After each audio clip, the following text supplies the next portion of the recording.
Super అండి, బాగుంది. Super అన్న, బిలో యావరేజ్. బాగుంది బాగుంది బాగుంది. ఫ్లాష్ బ్యాక్ లో చాలా బాగా చేశారు. మామూలుగా చెప్పు, ఎవరిని అడుగుతారు డాకు కోసం ఎవరిని అడుగుతారు? ఇక్కడ వేసిన టీ షర్ట్ నేను చూసా ఎల్లో ఎవరికైనా కోస్తారు ఎర్రగా వస్తుంది, నాకు పసుపుగా వస్తుంది. డాకు మామూలుగా లేదు, బాబీ చించబడేడు. Credit goes to Bobby and Balayya. Game changer పక్కన పెడతాం, అంతా డాకు మహారాజా కనపడుతుంది ఇక్కడ అంతాను. సినిమా వేరే లెవెల్లో 4 షాట్లు ఉన్న ఫైట్లు. అసలు బాలకృష్ణ కెరీర్లో ఇలాంటి ఫైట్లు నేను చూడలేదు. అసలు బాలకృష్ణ సినిమా అంటే ఫైట్లు డైలాగులు ఉంటాయి, ఇందులో డైలాగులు పక్కన పెడతాం, ఫైట్లు ఇచ్చి పడియాడు.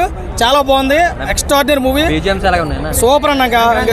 నీకు విషయం చెప్పనా, తమన్ అయితే బాలకృష్ణ కోసం పుట్టాడు. నిజం నాకు తెలుసు, తమన్ అయితే బాలకృష్ణ కోసం పుట్టాడు కాబట్టి బ్యాక్గ్రౌండ్ మ్యూజిక్ బాగుంది, సాంగ్స్ బాగున్నాయి, ఫైట్లు బాగున్నాయి. బాలకృష్ణ యాక్టింగ్ అన్నా ఏం చంద్ర నాశనం చేశాడు మనం అనొద్దు. ఈ సినిమా ఏ సినిమాకి ఆ సినిమా ఉంది. ఇప్పుడు బాలకృష్ణ గారి సినిమా వేరు, రామ్ చరణ్ గారి సినిమా వేరు, రేపు రాబోతున్న వెంకటేష్ గారి సినిమా వేరు. అది పక్కన పెడతాం. ఏదన్నా ఒక లెవెల్లో చెప్పాలంటే డాక్ అయితే ఈ సంక్రాంతి పొడిచేడు పోటు ఏమనుకోద్దు. జయబాలయ్య సినిమా అయితే మామూలుగా లేదు. ఇంకా థియేటర్లో కూర్చున్నాడు ప్రతి ఒక్కడు ఒకటే నేనదు, డాక్ మహారాజు ఏం లేదు, అంతా జయబాలయ్య. ఫస్ట్ నుంచి లాస్ట్ వరకు జయబాలయ్య. అంత మించి నువ్వు ఎన్ని సినిమాలు అయితే చెప్పావో ఆ సినిమాలు అన్నింటిని మించి ఉందన్న సినిమా. అఖండ, భగవంత కేసరి, లెజెండ్, సింహ, నరసింహారెడ్డి, సమరసింహారెడ్డి, ఎన్ని నథింగ్, అంత డాక్ మహారాజే. సాంగ్స్ బాగున్నాయి, మామూలుగా లేదు సినిమా. ఎక్స్ట్రా బాగుంది, ఐటమ్ సాంగ్ బాగుంది. మా వాడు గుద్దుతున్నాడు చూసా, ఆ గుద్దుడైతే కనుక థియేటర్లో చూస్తే బాగులే లేదు. ఇంకొకటే గుద్దుడు, బయటకు వచ్చినప్పుడు కూడా ఇలా గుద్దుకుంటూ వస్తున్నాం మేము కూడా.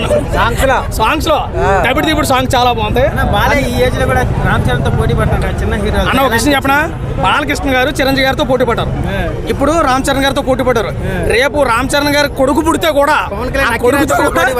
అఖిలానందన్ గారితో పోటీ పడతారు. అంతే బాలయ్య ప్రస్తుతం నడుస్తున్న మేనీ అంతా జయబాలయ్య మేనీ నడుస్తుంది. సంక్రాంతికి అయితే నాకు 100% జయబాలయ్య, 99% రామ్ చరణ్ గారు, 98% మన వెంకటేష్ గారు. అలాగని చెప్పి నేను ఎవరిని తక్కువ చేయట్లేదు. అందరూ సినిమాలు ఆడాలి, అందరూ బాగుంటారు, అది నా కోరిక. ఇప్పటికైతే కనుక ప్రస్తుతానికి గేమ్ ఛాన్సర్ చూసి అవుట్ ఆఫ్ 5 రేటింగ్ 3 నుంచి 3.5 వచ్చు డాక్ మహారాజ్కి అయితే. సూపర్ గా cinema. Thank you so much.